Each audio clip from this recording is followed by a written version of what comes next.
ఊరికేమో ఉత్తరాన దారికేమో దక్షిణాన నీ ఇల్లు కూల్చినాడమ్మా రెడ్డయ్య నీ ఇల్లు కూల్చినాడమ్మా.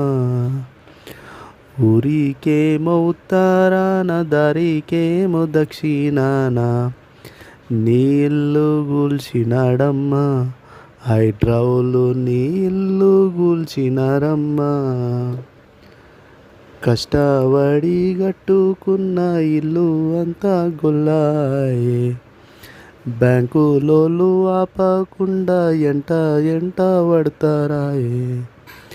ఈ కష్టం చెప్పరాదయ్యా మా బీదోళ్ళ కష్టాలు చెప్పరాదయ్యా. లేఅవుట్ వేసినోడు బానే ఉండే పర్మిషన్ ఇచ్చినోడు బానే ఉండే మాకే